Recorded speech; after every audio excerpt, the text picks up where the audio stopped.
Now we're going to hear from Dr. Frank Kaufmann, and he's the president of the Settlement Project. And just a brief introduction of Frank.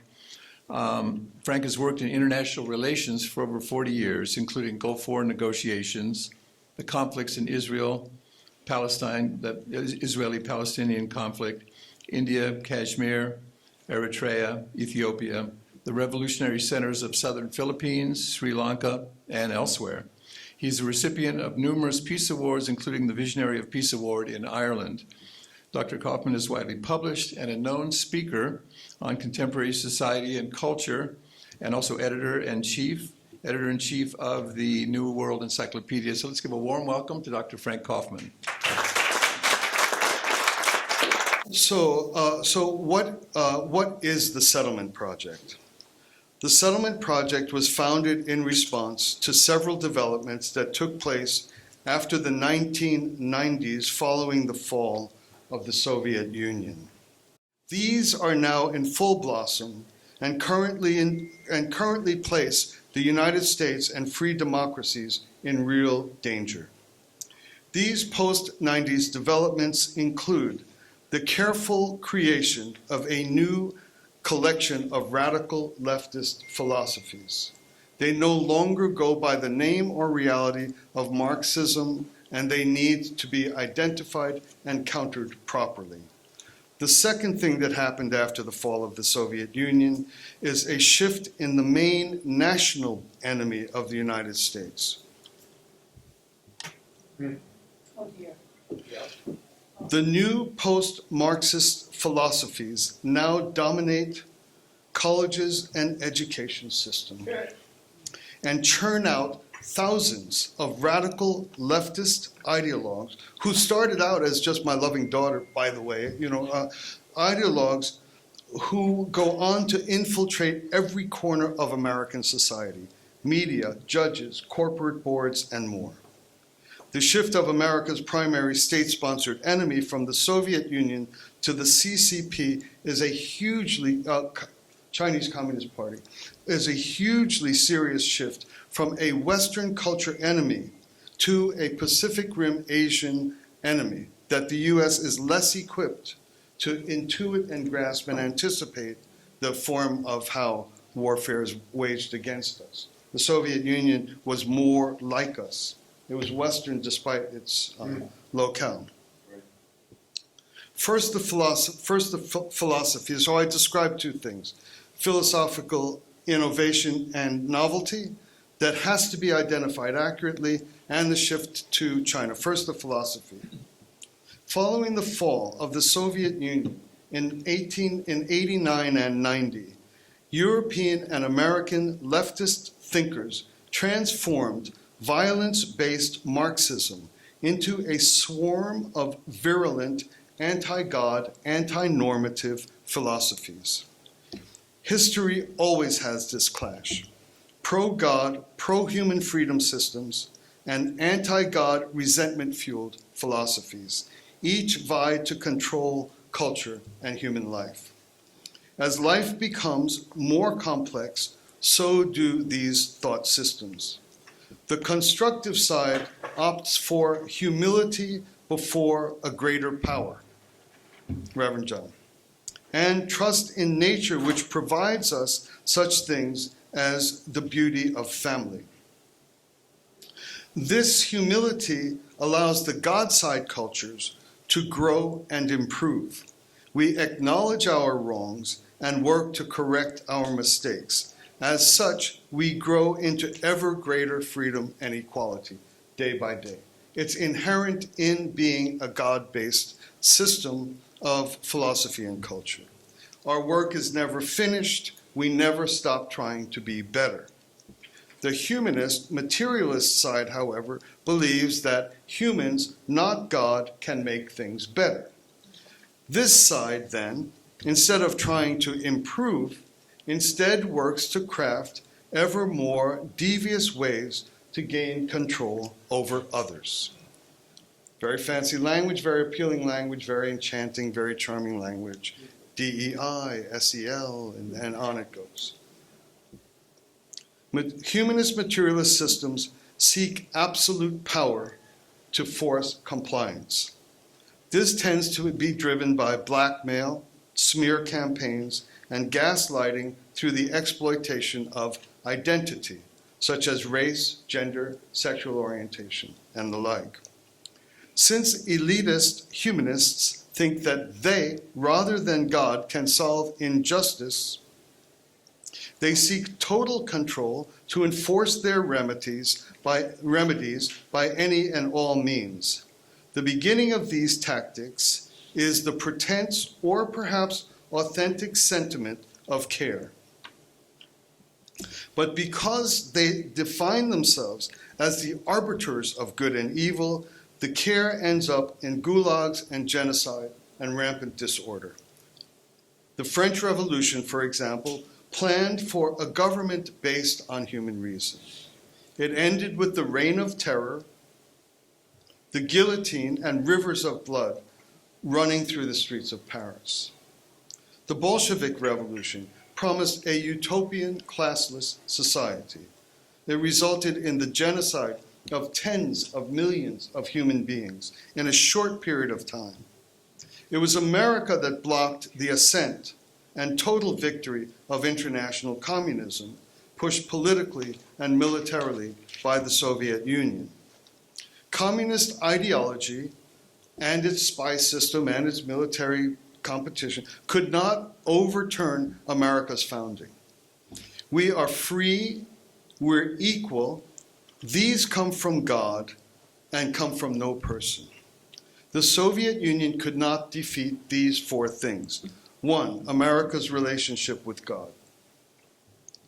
2, our prosperity from a free market economy, which put the lie to the communist economic theory. 3, our Christian-based ability to sacrifice when necessary. And 4, the creative ingenuity that arises when people are free. It made us indomitable, militarily run. These strengths, coupled with the philosophical bankruptcy of Marxism, ended Soviet Marxism. It collapsed like Building 7 on 9/11. What happened after that is why the settlement project exists. 4 things. Radical leftists built new, more complex division and violence-based philosophies. 2, radical leftists applied more systematic and serious tactics to destroy America from within. 3, I mentioned already, America's main state enemy shifted from the Atlantic to the Pacific Rim through the Chinese Communist Party. And 4, globalist techno-fascism arose to participate in the destruction of American freedom. Technology, my brother Marcus over there. The main mission of the settlement project is to clearly reveal the flaws of all new radical left philosophies. They must be named, their nature must be grasped. We can't insist on calling a Tesla an Edsel. We need to identify it and have a clear philosophical counterproposal to what has been forged since the fall of the Soviet Union. So God-centered scholars and activists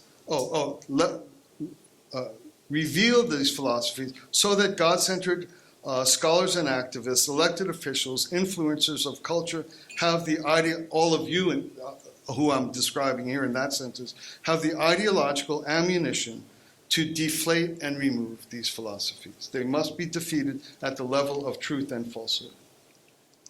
This work is carried out by patriotic individuals who are ready to die for our country, not ivory tower academics.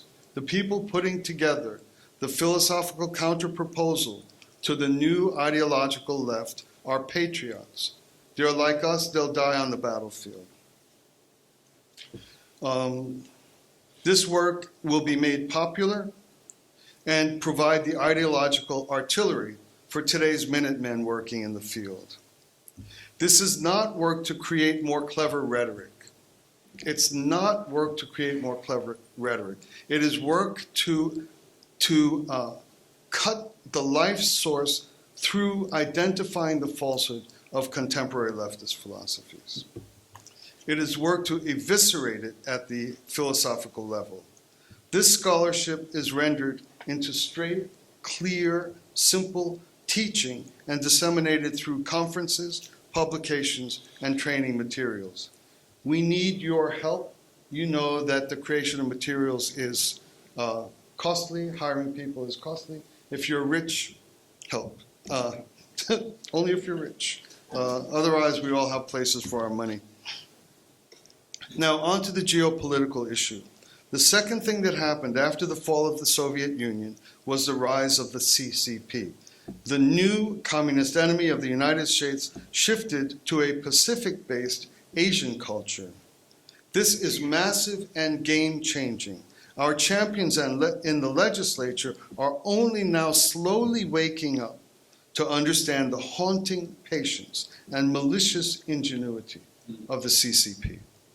We have really given them the rope to hang us with. And we're slowly waking up, prayers that this escalates. We now face two entirely new ominous threats to America: new Western philosophies of division and violence, and new communist state actor from an elusive, inscrutable culture. I once asked a friend, like he was bragging about how well he knows China, or and I said, tell me one thing based on your great knowledge. And he said, the Chinese never attack you from the front. You die by 1,000 cuts. And here we are, doing that as we, but here's the team to stop it, you guys. A third unprecedented materialism that seeks to crush America.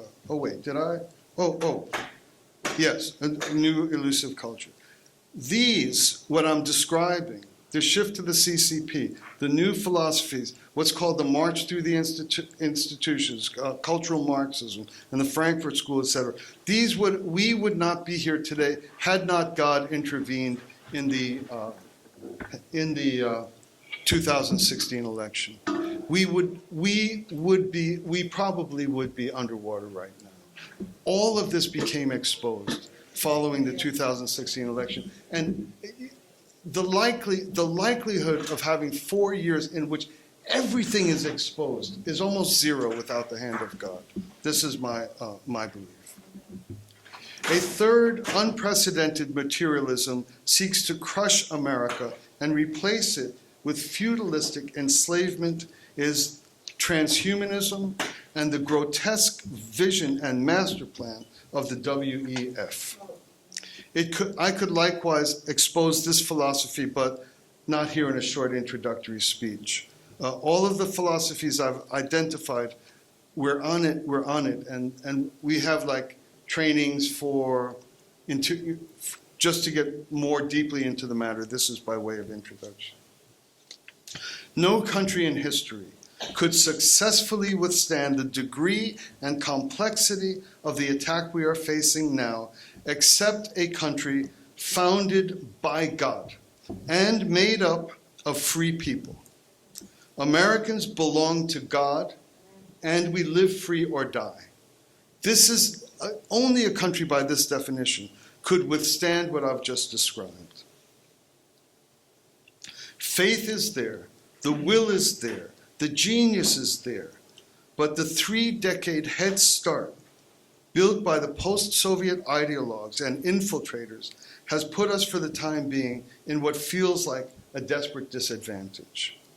There is much to report on how the settlement project works to serve the ultimate victory. We just had the mayor of Torrance welcome us. The mayor of Torrance, Chinese guy, refused to have Gay Pride Month in LA. LA, which just celebrated the Sisters of Perpetual Indulgence on, and this guy said, we will not isolate any of our people for special recognition, any. Americans are Americans. And he withstood, imagine being in LA, standing against that sickness. So, okay. So there's much to report on our efforts to bring us together arm in arm and fight the good fight. But I'll summarize what we are with 3 characteristics.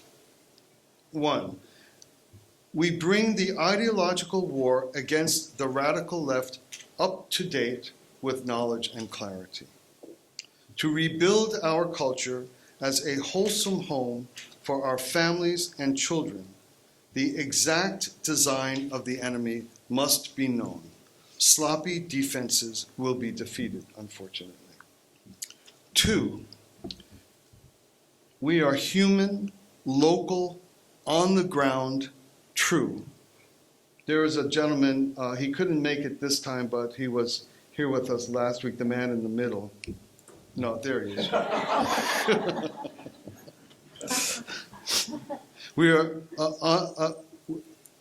We're human, local, on the ground, and true. We know one another, and we stand our ground together. We meet, we have each other's backs. The work of the Settlement Project is real, local, concrete.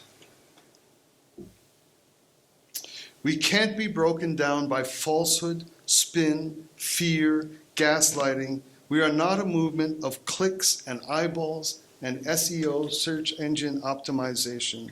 We explicitly resist the digitization of the human experience. You can't be a person who prays and loves God and not need to be with human beings, and our force is our shared humanity in direct personal. It's local, we're local. The Settlement Project people are like Minutemen in 100 places. It's a family of trust, humility, and hard work. Technocrats don't know who we are or where we are. Their surveillance gets stuck in the mud. They can't get between you two. They can when you gotta make a call or, but we're us and we're local. Finally, and this might be the most important thing, we're unequivocally broad, inclusive, and embracing, as Carl has pointed out several times already. The wedges of prejudice and bias cannot penetrate us. The Settlement Project members are Hindus, Muslims, Jews, Christians, every believer and non-believers. We have only one identity. We love our families, we are grateful for our religions and our country, and we love our neighbors. That's our identity. The Settlement Projects are center-right, center-left, a little bit right, way right. Kind of, one might be building the wall as we speak. But despite the diversity, the range, we're not mushy. Everyone has clarity and clear views, and we have them strongly. But when we're together, we have just one politics: the laws of nature and nature's God. Equal rights under the law, inalienable rights, and we are governed only by God and by those to whom we give consent. That's it. We are a very big family. We work closely together with groups and cultures we never dreamt we'd ever meet. And that's a huge strength. That's a surprise to the left. Like I said, out of LA, we're sneaking up on them. We're sneaking up on them. They have millions of Hispanic voters. They vote as a bloc Democrat, but they won't. They're being undermined. There's like a radio station guy all day long, Hispanic guy, Hernandez in LA. This is great stuff. I love it. So we quietly make big changes where we work. Our clarity and humanness and localness makes us invulnerable to gaslighting and corrupt media, and equipped against total surveillance by corporate government. These were images just of who we are. This is the one where the corrupt government alliance that seeks to control us. We are building in every region in the US, and lately we are attracting international attention We have like some strong allies emerging and finding us in Italy. Yay, Georgia. Yay, George. Germany, South Africa, Australia, New Zealand, because they're all in the same boat, and we're starting to emerge. So the network grows.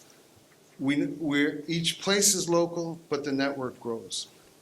As I say, we need your help. We need funds to keep building chapters. We're trying to get 12 chapters in the U.S. before the 24 election.